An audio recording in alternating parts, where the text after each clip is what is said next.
औज़ुबिल्लाहिमिनश्शैतानिर्रजीम बिस्मिल्लाहिर्रहमानिर्रहीम अस्सलाम वालेकुम। तो कैसे हैं आप सब लोग? उम्मीद है सब लोग खैर खैरियत से होंगे। तो आज हम बात करेंगे कराची सऊदी एम्बेसी की और इस्लामाबाद सऊदी एम्बेसी की जो रवां हफ़्ते की सूरत हाल है उसके बारे में, और इसमें लगने वाले वीज़े और जो ऑब्जेक्शन लग रहे हैं वीज़ों पर उसके बारे में भी डिस्कशन होगी कि एम्बेसी में ऐसा क्यों चल रहा है, और नेफ़टेक के मुतालिक भी बताया जाएगा और वैक्सीनेशन के मुतालिक भी, और साथ साथ हम उन भाइयों के कमेंट्स भी शामिल करेंगे और ईमेल्स तक भी जो उन्होंने मुझे लास्ट वीडियोस में किए थे। सबसे पहले आपको बताता चलूँ कि मेरी जो लास्ट वीडियो है उसमें मैंने अपना ईमेल आईडी मेंशन किया है। उस ईमेल आईडी पर आप ईमेल करके, अगर कमेंट्स के नीचे रिस्पांस नहीं आ रहा या कोई ऐसा मसला है तो वो ईमेल करके आप मुझसे पूछ सकते हैं, मुझे ईमेल कर सकते हैं। लास्ट वीडियो में मेरी ईमेल वहाँ पे मैंने दी है और उस पर आप मुझे ईमेल कर सकते हैं और पूछ सकते हैं अगर किसी भाई को मसला है, कोई कमेंट सेक्शन में अगर कमेंट नहीं आ रहा। बात यह है कि थोड़ी सी मसरूफ़ियत ज़्यादा है, मसरूफ़ियत की वजह से वीडियोस बनाना भी थोड़ा सा मुश्किल हो रहा है या मसला आ रहा है, तो इसलिए मैंने ईमेल मेंशन कर दिया है, तो वहाँ पर आप ईमेल कर सकते हैं। तो सबसे पहले अगर हम बात कर लेंगे एम्बेसी में, तो वीज़ा लगना अब इंतहाई मुश्किल हो गया है। मतलब कि इतनी ज़्यादा ऑब्जेक्शन है वीज़ों पर कि एम्बेसी जो वीज़े हैं उसमें रिफ्यूज़ल कर रही है। किसी के फिंगरप्रिंट्स का मसला है, किसी के अक़द अमल तक का मसला एम्बेसी ने बनाया है। ख़ासकर ये कराची एम्बेसी की बात हो रही है कि अक़द अमल का भी मसला देखने को मिला है। वो इसलिए कि अक़द अमल में ये सीन है कि गुरफ़ा तजारिया से बेसिक आपको स्टंप करवानी होती है। जब आपका अक़द अमल बनता है ना, तो वो चैम्बर ऑफ कॉमर्स जिसे हम कहते हैं वहाँ पे जाता है और वहाँ से अप्रूव होता है। उसके बाद वहाँ से मोहरें लगती हैं, देन वो फिर आपके मुल्क आता है। अब मसला क्या है कि वो कराची एम्बेसी में ये कहा जा रहा है कि नहीं, ये उसी का कफ़ील के पास से होना चाहिए, उसी रीजन से होना चाहिए, ये उस गुरफ़ा तजारिया का है या ये उसका है, तो इसलिए ये थोड़ा सा मसला आ रहा है। बेसिक ये चीज़ एजेंट्स के हाथ है, लेकिन आपको बताना ये ज़रूरी है कि अगर किसी का वीज़ा डिले हो रहा है ना, तो वो थोड़ा सा सब्र का मुज़ाहरा किया करे अगर डिले आ रहा है। अब देखें, बात यह है कि यहाँ पर कमेंट्स आ जाते हैं, ठीक है। कमेंट्स में बहुत सारी चीज़ें आपने पूछी होती हैं, सिर्फ ये लिखा होता है कि 23 को जमा करवाए हैं, डेट चेंज नहीं हुई, 25 को करवाए हैं, डेट चेंज नहीं हुई। देखें, आप जब एक भाई कमेंट करें ना, अब कई ऐसे भाई हैं जिन्होंने कमेंट्स किए हैं या कई भाई मुझसे मेल में कम्युनिकेट कर रहे हैं, क्योंकि यहाँ पर हम इंफॉर्मेशन शो नहीं कर सकते। अगर किसी का पासपोर्ट या किसी की भी हम यहाँ पर कॉन्ट्रैक्ट शेयर करेंगे, एग्रीमेंट लेटर शेयर करेंगे, अक़द अमल शेयर करेंगे, या किसी के वीज़े के मतलब भी अगर हम बात करेंगे ना, तो रिस्ट्रिक्शंस आती हैं। देखिए, हम किसी का डाटा पब्लिकली नहीं कर सकते। यूट्यूब एक प्लेटफॉर्म है, इसमें किसी का भी डाटा आप पब्लिकली उसकी इजाज़त के बगैर नहीं कर सकते। वो अगर हमें दे भी देगा इजाज़त तो भी हम नहीं कर सकते। बात यह है कि आप भाई कमेंट्स कर देते हैं और कमेंट की नोयत कुछ और होती है, कमेंट हम किसी और हिसाब से पढ़ रहे होते हैं, तो इस तरह बड़ा मिसकम्युनिकेशन गैप आ जाता है, मतलब कि बड़ा मसला आ जाता है। अब कोई भाई पूछता है मैंने डॉक्यूमेंट्स जमा करवा दिए हैं, अब एक वीज़ा निकला है, मसला ये होता है, प्रॉब्लम क्या आता है कि एक जैसे मेरी बिलफर्ज एक एजेंसी है नहीं, ना बनाने का इरादा है, लेकिन मेरी बिलफर्ज कोई एक एजेंसी है, ठीक है। उसमें मैं आपको कहता हूँ जी मेरे पास टेक्नीशियन का वीज़ा निकले हैं जी 5, और फ़लानी जगह आके आप लोग इंटरव्यू दे दें, डॉक्यूमेंटेशंस दे दें। मैक्सिमम चीज़ों को मैं देख रहा हूँ, जो मैं जवाब देता हूँ ना, पीछे ये रीज़न हो रही होती है। अब जी 50 वीज़े हैं, 15 वीज़े हैं, चलो 5 वीज़े निकल गए, टेक्नीशियन के वीज़े हैं जी, इलेक्ट्रिशियन का है, कोई ख़यात का है, कोई किसी का भी बिलफर्ज है। अच्छा, वो भाई आते हैं, फ़ाइल देते हैं और अपने डॉक्यूमेंटेशंस देकर, इंटरव्यू देकर, चलो जी एक बंदा आगे बैठा है, वो कहता है ठीक है जी ये बंदा सही है, हम इसको ना इसका प्रोसेस आपका करा देंगे। अब वो भाई दे के आ गया अपने सिटी, या उसने अपने सिटी से टीसीएस करवा दी है फ़ाइल उस फ़लाने एजेंट को या किसी भी एजेंसी को, अपना पासपोर्ट दे दिया, अपना आईडी कार्ड दे दिया, जो फ़लाँ फ़लाँ हो गया। फिर वो भाई यहाँ पे कमेंट्स करते हैं कि जी 23 तारीख को हमने डॉक्यूमेंटेशन जमा करवाया, 2 महीने हो गए, 3 महीने हो गए, हमारी डेट चेंज नहीं हो रही, या हमारा वकाला शो नहीं हो रहा। बिलफर्ज यही आता है कि वकाला शो नहीं हो रहा, या वकाला उनका आ जाता है, या वकाला वो बनवा लेते हैं 2-3 दिन, 4 दिन, 5 दिन में। तो बात करने का बेसिक मकसद ये है भाई कि कमेंट्स ठीक है आप करें, लेकिन 2 चीज़ें आप ये श्योर रखा करें, यकीनन रखा करें, क्या आपने अपना अक़द अमल देखा है? एजेंट क्यों नहीं अक़द अमल दिखाता? वजह, आपने किस चीज़ के उसके वो पैसे देने हैं, किस चीज़ का उससे प्रोसेस करवाना है? क्या आपने अपना अकद अमल देखा है? अगर अकद अमल नहीं देखा तो आपके पास क्या श्योरिटी है जी? दूसरा, क्या आप लोगों ने अपना वकाला देखा है? वकाले की कॉपी मंगवाएं सबसे पहले। ठीक है, आप ये सवाल उठेगा कि जी वो जब हम फिंगरप्रिंट करवाने जाते हैं तब तो हमारे पास वकाला होता है। ठीक है, लेकिन आप फिंगरप्रिंट भी करवा लेते हैं, आप मेडिकल भी करवा लेते हैं, अकद अमल ही नहीं होता।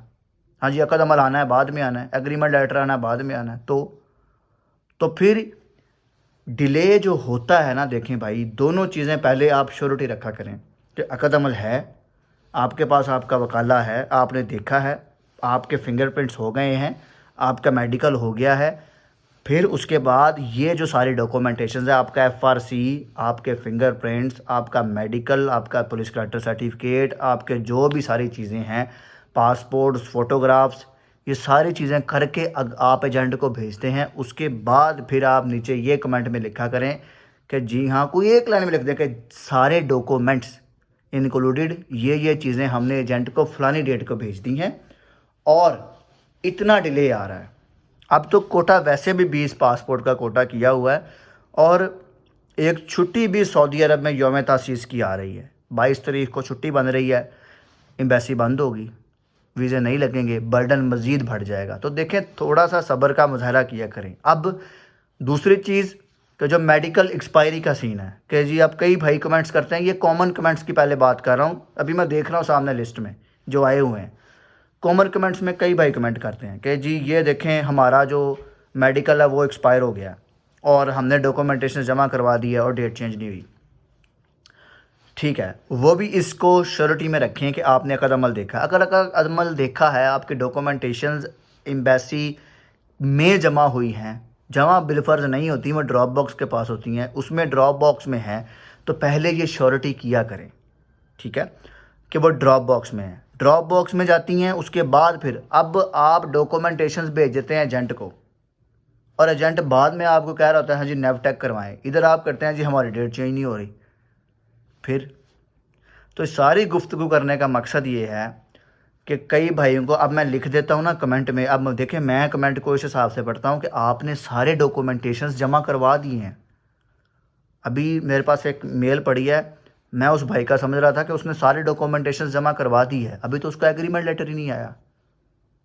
ठीक है, तो इसीलिए मसला ये है कि आप पहले इन चीज़ों को श्योर किया करें। जो पहली मैंने मिसाल दी है ना, तकरीबन 70-80% लोग ऐसे ही करते हैं, जॉब्स निकलती हैं उसमें अप्लाई कर देते हैं और वो कोई एजेंट हायर होता है उसको सारी डॉक्यूमेंटेशन दे देते हैं, वो एजेंट को देते हैं। अगर आपको एजेंट कह भी देना कि मैंने एम्बेसी में जमा करवा दी है, देखें वो ड्रॉप बॉक्स वाले को देता है, उसका लिंक ड्रॉप बॉक्स वाले के साथ है। एम्बेसी में लिंक किसी का भी नहीं है, ड्रॉप बॉक्स ही लेके जाता है, वही प्रोसेस करवाता है, वही बाहर लेके आता है और फिर बाद में एजेंट को आपके मुतलका देता है और आपका प्रोटेक्टर होता है। बेसिक ये प्रोसेस है। अब अगर तो पहली बात ये श्योर रख लें, देखिए नेवटेक के कानून है। अब हमें नहीं पता कि जी आप उसमें आपका एजेंट कितने आपसे पैसे डिमांड कर रहा है उसको क्लियर करवाने के।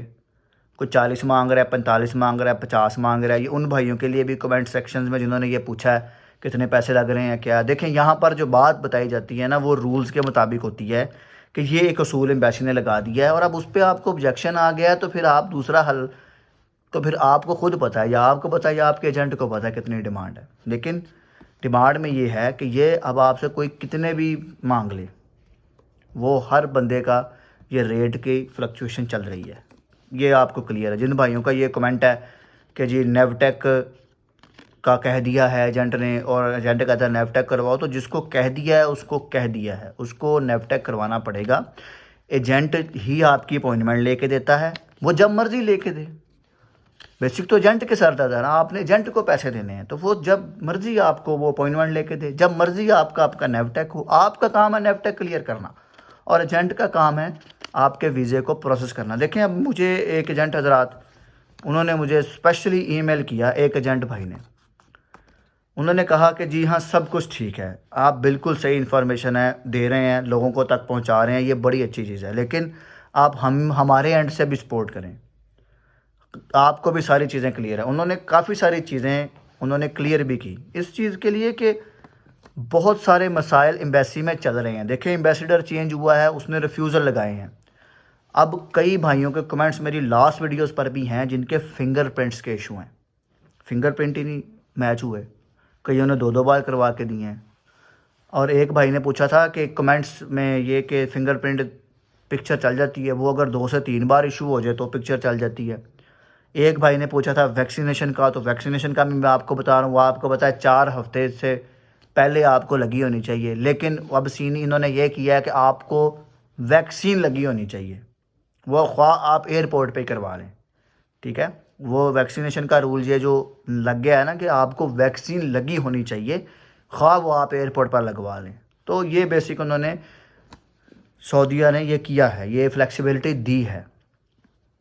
अब दूसरा ये चीज़ मैं आपको बता दूं कि जो अक़द अमल का है वो भी हमने आपको बता दिया है, जो कॉमन क्वेश्चंस थे वो भी मैंने क्लियर करने की कोशिश की है, लेकिन फिर भी कई भाइयों के ऐसे जो क्वेश्चन हैं वो मैं यहाँ पर शामिल कर लेता हूँ नाम लेके। बेसिक ये है कि राजा आरिश पूछते हैं कि मैंने 14 जनवरी को डॉक्यूमेंट्स एजेंट को दिए थे, वो मुझे बोल रहा है कि लग जाएगा वीज़ा, लेकिन अभी तक डेट भी चेंज नहीं हुई। देखें राजा भाई, कौन से डॉक्यूमेंट्स दिए थे आपने अक़द अमल देखा, आपने अपना सारा डॉक्यूमेंट्स देखे। अगर ये सब कुछ चीज़ें क्लियर है ना 14 जनवरी को, तो आपका पता है कि 20 पासपोर्ट का कोटा है, और कोटे सिस्टम की वजह से कितना बर्डन एम्बेसी पे पड़ेगा वो आपको पता है। छुट्टी कोई आ जाए या इस तरह आ जाए, ये बेसिक होता है कि जी ड्रॉप बॉक्स खाली जा रहे हैं, ये जो ऑलरेडी उनके पास पासपोर्ट पड़े हैं वो क्या करेंगे उसका। मुझे समझ नहीं आती ये इतना बर्डन एम्बेसी पे क्यों डाला जा रहा है। फ्लेक्सिबिलिटी से जो काम है वो फ्लेक्सिबिलिटी से ही होना चाहिए। एक भाई कहते हैं कि वीज़ा लग गया है, FRC ओरिजिनल भेजा था वो वापस नहीं मिला, एजेंट बोल रहा है एम्बेसी FRC जमा करती है, इसका वीडियो में बताएं। अच्छा ये देखें, आप पहले बात सुने कि जो FRC है ये वाकई ही एम्बेसी में जाता है, ये बात ठीक है, और एम्बेसी में ही होता है, लेकिन वो जो आपका एजेंट है ना वो उसकी आपको कापी वगैरह सारी, ये FRC आपका दोबारा बन जाएगा नादरा से, इसका तो मसला कोई नहीं है, तो नादरा से दोबारा बन जाता है FRC, तो ये प्रॉब्लम नहीं है। वो आपके पास उसकी कॉपी होगी, जब आप यहाँ इधर जब आप सऊदी आ जाएंगे ना मेरे भाई, FRC का कोई काम नहीं है। वो बेसिक ये सारे जो डॉक्यूमेंटेशन आपके शनाख्ती कार्ड की भी यहाँ पर कोई वैल्यू नहीं है पाकिस्तानी, ये भी मैं आपको बात बता दूँ, कितनी बड़ी चीज़ है पाकिस्तान में, लेकिन यहाँ पर कोई उसकी वैल्यू नहीं है। यहाँ पर आपका पासपोर्ट ही चलेगा, पासपोर्ट वो स्कैन करते हैं, आपकी सारी इन्फॉर्मेशन उनके पास आ जाती है, फैमिली डेटा हर चीज़ सही है। तो ये बेसिक इतना बड़ा कोई इशू नहीं है। तानिक खान कहते हैं कि ट्रक ड्राइवर का वीज़ा था, ई नंबर की डेट आज चेंज हुई है, मगर उसमें ई नंबर चेंज हो गया है और अब लोड अनलोड शो हो रहा है, प्लीज़ बताएं ये क्या वजह है। देख, आपका क्वेश्चन पूछना बनता था अपने एजेंट को कि ये वीज़ा क्या चेंज हुआ है, सही है। तो ग्लिच हो सकता है, या दूसरे नंबर पे इशू ये हो सकता है कि आपका वीज़ा ही लोड अनलोड का हो, तो ये उस कैटेगरी का हो, या आप ट्रक ड्राइवर ही होंगे और लोड अनलोड के वीज़े पे जाएंगे, ये भी हो सकता है। बहुत सारे इस तरह हल हो सकते हैं। मेरा आज़ाद वीज़ा है साइक शहाना, 25 जनवरी से कागज़ कराची एम्बेसी में जमा है, कोई ख़बर नहीं है, और नेवटेक टेस्ट देना होगा कि नहीं। देखें, नेवटेक टेस्ट ज़रूरी है, आपका एजेंट कह देगा, लेकिन अगर आपने कोई सिस्टम लगाया है, एजेंट सिस्टम भी होता है भाई, तो आपको नहीं देना पड़ेगा, एजेंट बाहर से करवा सकता है। मैंने आपको पहले बोला है कि सारी चीज़ें एजेंट के हज़रात हैं, कि सारी चीज़ें ये एजेंट्स हज़रात के ही हाथ होती हैं, वो इसको सिस्टम को ठीक करा लेते हैं। अब वो अलग बात है वो सिस्टम के कितने डिमांड करते हैं। आप थोड़ा वेट करें और आ जाएगा, आपका वीज़ा लग जाएगा, अगर डॉक्यूमेंटेशन आपने देखी है और पूरी है, बात वही है। मेडिकल का ऑब्जेक्शन आ रहा है, एम्बेसी कह रही है कि हमें ऑनलाइन नहीं शो हो रहा, मेडिकल वाले कह रहे हैं ऑनलाइन अपडेट कर दिया है, एजेंट कह रहा है कि जब एक्सपायर होगा तो दोबारा करवाना पड़ेगा। अब ये ऑनलाइन क्यों नहीं शो रहा, जबकि मेडिकल वाले कह रहे हैं कि ऑनलाइन अपडेट है। यही तो इशू है मेरे भाई। ये थोड़ी देर पहले भी ये मसला बना था और हमने कहा था कि अपने मेडिकल को अपने ई नंबर पे करवाएं, ठीक है। जो मेडिकल होता है ना वो आपके ई नंबर पे होना चाहिए, तो ये शो हो जाना है। अगर आप मेडिकल सेंटर वाले के पास जाएँ और उसे कहें कि मेरे मेडिकल को ई नंबर पर ऑनलाइन कर दे तो सही है, वो सही रहेगा। तो इस तरह करवा लें आप, या वाफिद की वेबसाइट पे जाके आप एक बार चेक कर लें अपना मेडिकल। मैंने आपको कमेंट का जवाब भी दिया है। शॉर्ट विद द मान आपके ईमेल नहीं ओपन हो रही। देखिए ईमेल क्यों नहीं ओपन हो रही, आपने देखें सीधा जाना है जीमेल पे। जीमेल पे जाके अपनी जीमेल आपकी बनी है ना, वहाँ पे जाके आपने वहाँ पे क्रिएट ईमेल पे जाके वहाँ मेरा ईमेल आईडी लिखे और नीचे अपना जो मैसेज है वो लिख के सेंड कर दें, आ जाएगा। वीज़ा है 90 दिन का, तो 90 दिनों में लास्ट कब तक जा सकते हैं एक्सपायर होने से पहले? भाई जब मर्ज़ी चले जाएँ, लेकिन आपके न पास 90 दिन है, 90 दिनों में आपने कंट्री एग्जिट करना होता है। सही है। पाकिस्तान में अगर 2 महीने बाद चल जाएँ आप, बेसिक आपके दिन पड़े हैं, तो वही कामे वाला सिस्टम ही है ना कि जब बंदा पाकिस्तान आता है सऊदी अरब से, जितनी देर तक कामा होता है उतनी देर तक उसके पास टाइम होता है। जब ये कामा एक्सपायर हो जाएगा तो वो फिर नहीं सफ़र कर सकेगा।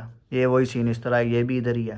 तो ये थी जी मेरी आज की वीडियो। बेसिक जितने भी कमेंट्स है, डॉक्यूमेंटेशंस भेजी है, वो देख लें। इस चीज़ को अपने एजेंट से लाजमी पूछें, ठीक है। एम्बेसी में ऑब्जेक्शन ज़्यादा हैं, तो अब जिस भाई को मसला है वो नीचे कमेंट्स कर सकता है, लेकिन जो श्योरिटी आपको बताई है वो पूरी होनी चाहिए। इंशाल्लाह उसको रिस्पांस मिलेगा।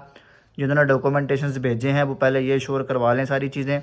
और अब जिन भाइयों की डेट आज चेंज हुई है वो लाजमी नीचे कमेंट करें। जिनका वीज़ा लगा है वो भी लाजमी कमेंट करें। जिनका स्पेशली वीज़ा लगा है और डेट चेंज हुई है वो लाजमी नीचे बताएं कि उन पर क्या उनका एक्सपीरियंस रहा है। बेसिक हम यहाँ एक्सपीरियंस शेयर करेंगे नेक्स्ट वीडियो में, क्या एक्सपीरियंस रहा है, उनका क्या तजर्बा रहा है, कितने लोग आए हैं, उनको क्या क्या मुश्किलात देखनी पड़ी हैं, वो बताएं। कब डॉक्यूमेंटेशन भेजी, बेसिक इसको एक हम स्टोरी की तरह लेके चलते हैं। तो ख्याल रखिएगा, मिलते हैं नेक्स्ट वीडियो में। अल्लाह हामी नासिर।